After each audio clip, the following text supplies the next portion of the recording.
बिस्मिल्लाहिर्रहमानिर्रहीम। अस्सलाम वालेकुम to all students, welcome again. Biology 9th का लेक्चर्स कंटिन्यू था हमारा नेक्स्ट जो टॉपिक्स था वो अल्टीमेट यूनिट 5 से ही था।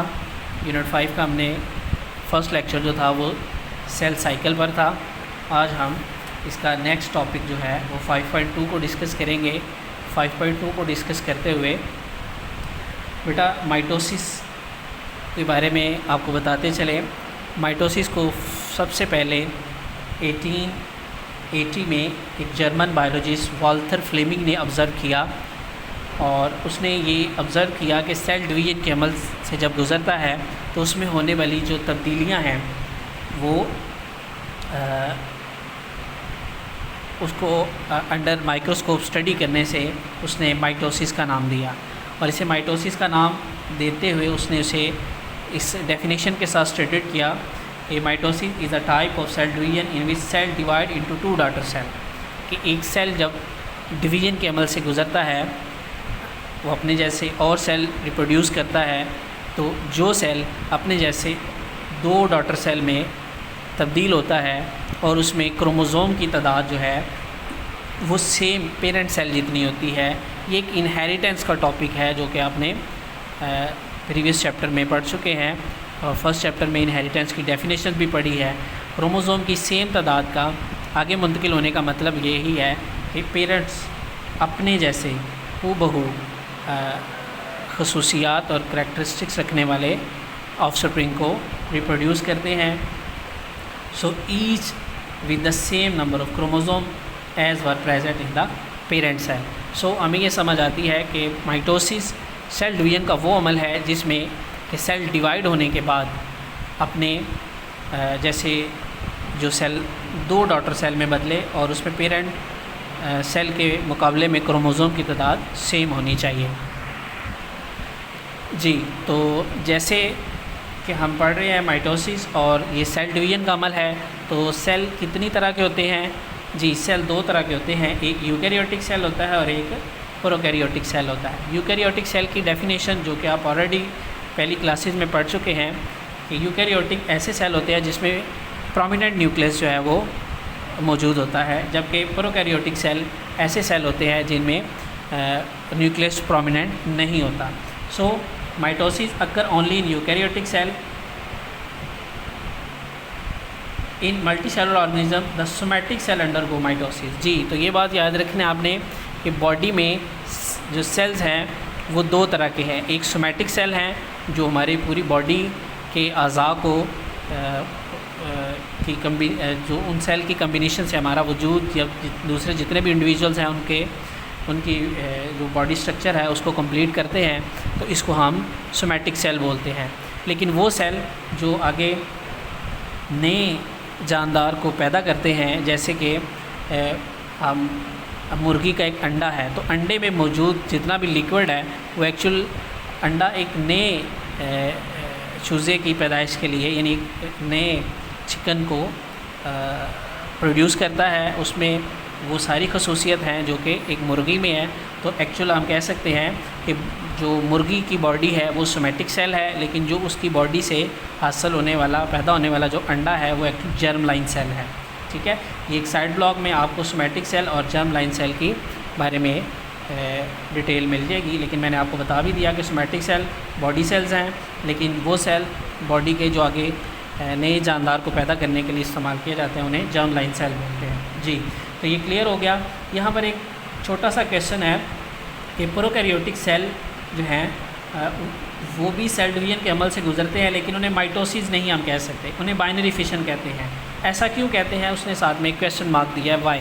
तो याद रखें क्योंकि हम पढ़ रहे हैं माइटोसिस और माइटोसिस में वॉल्थर फ्लेमिंग की डेफिनेशन के अकॉर्डिंग जब सेल डिवाइड होता है तो सेल डिवाइड होने के बाद अपने दो डॉटर सेल में बदलता है और उसमें क्रोमोज़ोम की तादाद सेम होती है। और क्योंकि माइटोसिस जब डिवाइड होता है तो उसमें क्रोमोज़ोम की तादाद है, तो यहाँ न्यूक्लियस डिवीजन के बारे में बात की जाएगी। जैसे ही हम माइटोसिस के फेजेस की तरफ जाएंगे तो आपको इस क्वेश्चन का आंसर जो है वो at the end of the phases of mitosis, जब फर्स्ट फेज़ हम कंप्लीट डिस्कस करेंगे देन आपको इसका आंसर जो है वो मैं आपसे डिस्कस करूँगा। जी, तो हम आगे बढ़ते हैं। Phases of mitosis.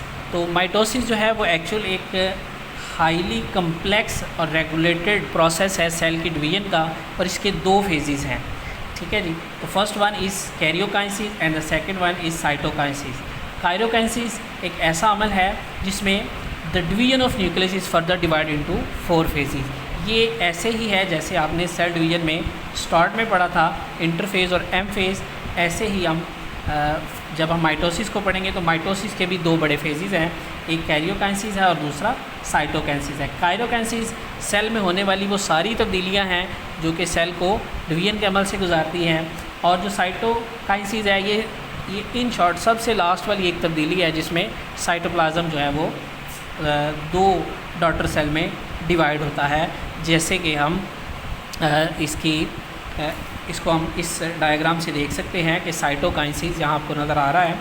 साइटोकाइनेसिस सबसे लास्ट वाला सेगमेंट है माइटोसिस में सेल की डिवीजन का, जिससे आप देख सकते हैं कि यहाँ पर सेल जो है वो डिवाइड हो रहा है और इसमें साइटोप्लाज्म भी इसके साथ डिवाइड हो रहा है। तो साइटोप्लाज्म की तकसीम के अमल को हम साइटोकाइनेसिस कहते हैं। जी, तो अगर हम माइटोसिस के मुकम्मल डिवीजन को समझना चाहें तो ये हमारे पास एक डायग्राम है, ये आपके सामने। ठीक है जी। तो माइटोसिस और सोमैटिक सेल डिवीजन। तो जो माइटोसिस है वो फर्स्ट आपका जो है वो है प्रोफेज़, फिर उसके बाद है मेटाफेज़, प्रोफेज़, प्रोमेटा एंड मेटाफेज़। ठीक है जी। ये तीन आपको नज़र आ रही हैं, और इसके साथ नेक्स्ट देखें तो एनाफेज़ एंड टेलोफेज़। तो बेसिक ये 4 सेगमेंट है जिसे कि आपने पहले सेल डिवीजन में भी आपने पढ़ा था। इसकी डायग्राम अगर आप देखो तो सेल की डिवीजन के अमल में जिसमें कि आपने इंटरफेज़ और एम फेज़ को पढ़ा था, इंटरफेज़ और एम फेज़। ये वो अमल है एम फेज़ जिसमें माइटोसिस और मियोसिस का अमल जो है वो रूनुमा होता है। बाकी G1 phase, S phase, G2 phase ये दोनों मियोसिस और माइटोसिस में सेम कैटेगरी से डिवीजन के अमल में पार्टिसिपेट करते हैं। लेकिन ये जो 10% एरिया है, ये जो आपको मैंने आपसे जी, तो 10% एरिया जो है एम फेज़ का ये रिप्रेजेंट करता है माइटोसिस को, और इसके 4 फेजेस हैं, प्रोफेज़, मेटाफेज़, एनाफेज़ एंड टेलोफेज़। अब हम डिटेल से इसको 1 बाय 1 डिस्कस करेंगे। जी, तो हम सबसे पहले डिस्कस करेंगे प्रोफेज़ को। ठीक है बेटा। तो प्रोफेज़ एक फ़र्स्ट फेज़ है माइटोसिस की डिवीजन का, जिसमें कि ये हमारे पास जो प्रॉपर होने वाली जो चेंज है उसे अगर हम देखें तो ये हमारे पास 5 बिग चेंज है जो इस पूरे प्रोफेज़ सेगमेंट में होती हैं। तो पहली जो चेंज है इसमें वो है क्रोमोज़ोम की, कि न्यूक्लियस के अंदर मौजूद क्रोमोज़ोम जो है वो कंडेंस होना शुरू हो जाता है, जिसे क्रोमेटिन मटेरियल बोलते हैं। और कंडेंस का मतलब है कि वो सिकुड़ना शुरू हो जाता है।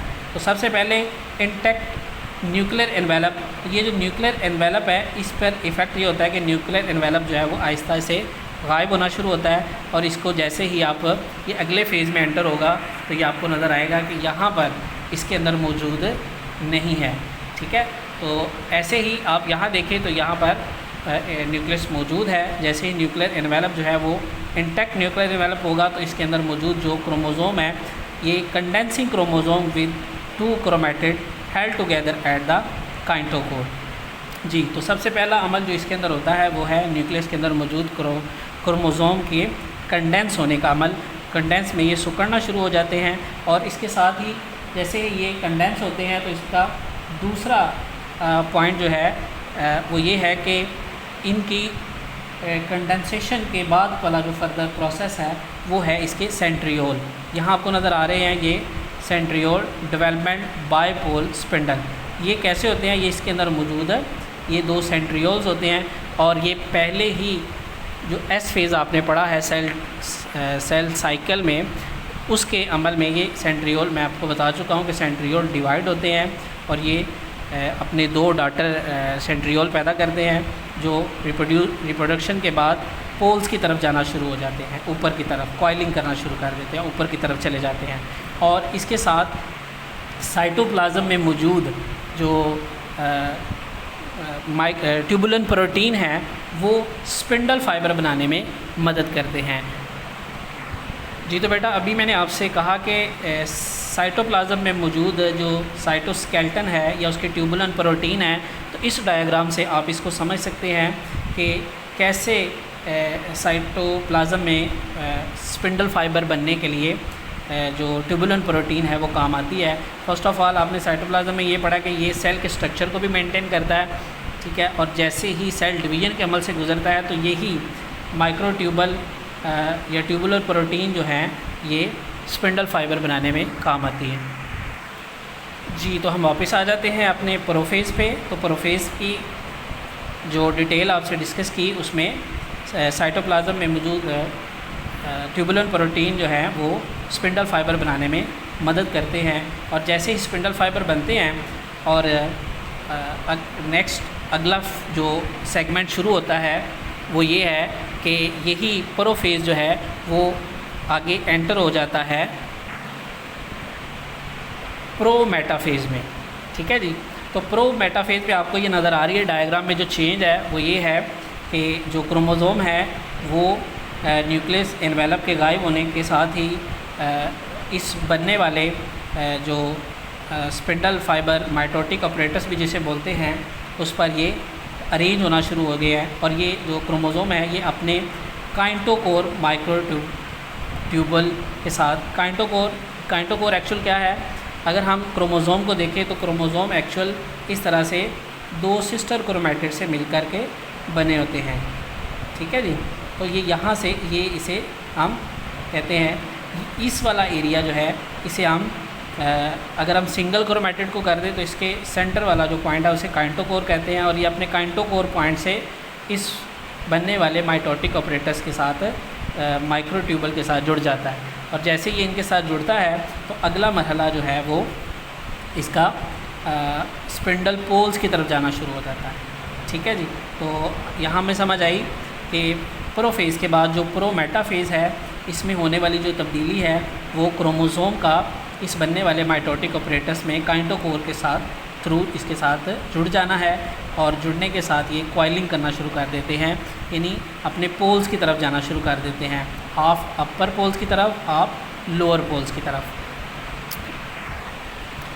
जी बेटा, तो प्रोमेटाफेज़ के बाद अगला सेगमेंट जो है जो सेल माइटोसिस में सेल डिवीजन का है वो है मेटाफेज़। ये सेकंड फेज़ है माइटोसिस का।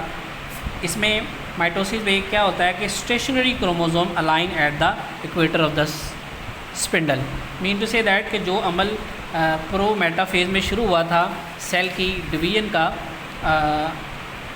और क्रोमोसोम जो थे वो कॉइलिंग करना शुरू हुए थे, वो मेटाफेज़ में एक प्रॉपर अरेंजमेंट में आते हैं, और इसी के साथ जो कि इन्होंने पोल्स की तरफ जाना शुरू करना था उसमें पोलर माइक्रोट्यूबल जो है वो भी मुकम्मल हो चुके होते हैं, ताकि ये जैसे ही कुतुबैन की तरफ पोल्स की तरफ बढ़े तो ये उनको हाफ काइंटोकोर जो के इसके साथ जुड़े हुए होते हैं हमारे स्पिंडल फाइबर के साथ। काइंटोकोर वो सेंटर पॉइंट था जो आपको बताया था कि क्रोमोसोम के बिल्कुल सेंटर में होता है, और वो इसके साथ जुड़ जाता है।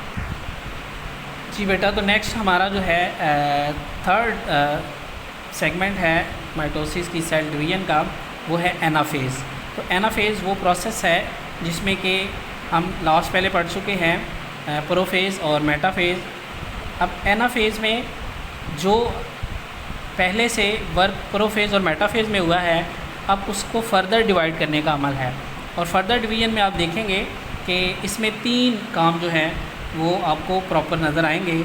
वो ये है कि सबसे पहले आपको separate chromatid being pull toward the poles, आपको जो क्रोमोसोम है वो पोल्स की तरफ जाते हुए सेपरेट होते नज़र आएंगे, यानी हाफ क्रोमोसोम ऊपर की तरफ और हाफ क्रोमोसोम नीचे की तरफ आपको नज़र आ रहे हैं जो कि, और ये जो हमारे पास है ये सेंट्रियोल है, और इसे हम सेंट्रोसोम भी बोलते हैं। ये अपने सेंट्रोसोम की तरफ मूव करना शुरू करते हैं, और ये जो डिवाइडिंग फोर्स है जो जिसे हम पुलिंग फोर्स कहते हैं, ये पुलिंग फोर्स क्या करती है, क्रोमोसोम को सिस्टर क्रोमैटिड से अलहदा कर देती है, क्योंकि ये 2 होते हैं जैसा कि आपने फर्स्ट डायग्राम में देखा कि इसके दो sister chromatid joint together make a chromosome. यहाँ पर सिस्टर क्रोमेटिड अलहदा हो जाते हैं। Half sister chromatid toward the one poles of the centrosome and one and half sister chromatid toward the another poles of the centrosome. So यहाँ पर हम कह सकते हैं कि जो भी करेक्टरिस्टिक्स इनहेरिटेंस करेक्टरिस्टिक्स हैं वो भी हाफ डिवाइड हो चुकी होती हैं, लेकिन सेम कैटेगरी में। हाफ जो है वो फर्स्ट डॉटर सेल में और हाफ सेकंड डॉटर सेल की तरफ डिवीजन के अमल को आगे बढ़ाती हैं। तो ये है हमारा एनाफेज, जिसमें सिंपल जो चेंजिंग्स आपको नज़र आएंगी वो क्रोमोसोम का सिस्टर क्रोमेटिड में बदलना है और अपने पोल्स की तरफ मूव करना है। जी, तो एनाफेज के बाद जो हमारा सेकंड लास्ट वन जिसे आप कह सकते हैं वो है टेलोफेज।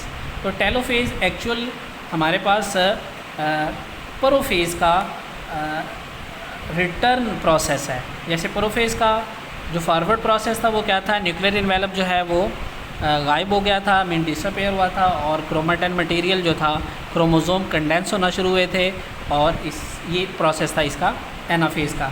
अब एनाफेज का जो अपोजिट जो वर्क है वो इसमें होगा कि इसमें न्यूक्लियर एनवेलप जो है वो अगेन बनना शुरू हो जाएगा। जैसा कि आपको इस डायग्राम में ये नज़र आ रहा है कि यहाँ पर न्यूक्लियर एनवेलप जो है वो बनना शुरू हो गया है दोनों के अराउंड।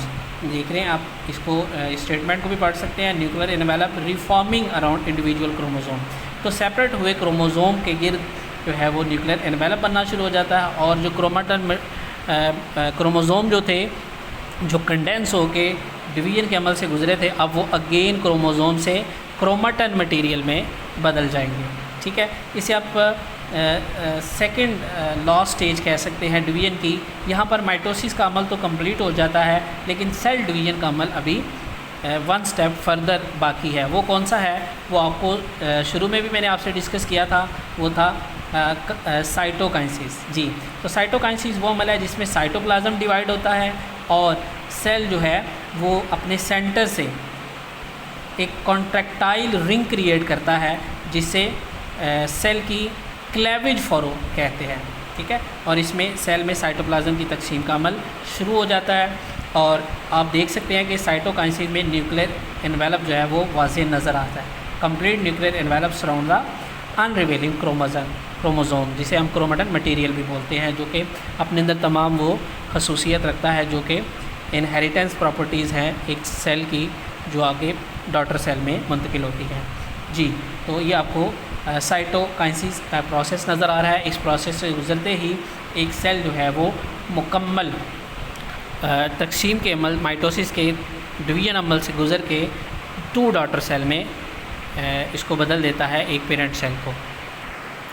जी, तो स्टूडेंट्स ये था हमारा सारे का सारा माइटोसिस सोमैटिक सेल डिवीजन, जिसे हमने स्टेप बाय स्टेप प्रोफेज, प्रोमेटाफेज और मेटाफेज, और इसके साथ साथ एनाफेज, टेलोफेज और लास्ट में साइटोकाइनेसिस की सेगमेंटेड तरतीब से हमने इसको समझा, पढ़ा। होप्स हो कि आपको ये लेक्चर जो है वो कारआमद साबित होगा आपके लिए, आपके लेसन की लर्निंग के लिए। सो इसी के साथ इजाज़त दीजिए। अल्लाह हाफिज़, अपना बहुत सारा ख्याल रखिएगा। बायोलॉजी 9 क्लास के नेक्स्ट लेक्चर के साथ इंशाल्लाह फिर मुलाकात होगी। अल्लाह हाफिज़, हामी नासिर हो आपका और हमारा भी। अल्लाह हाफिज़।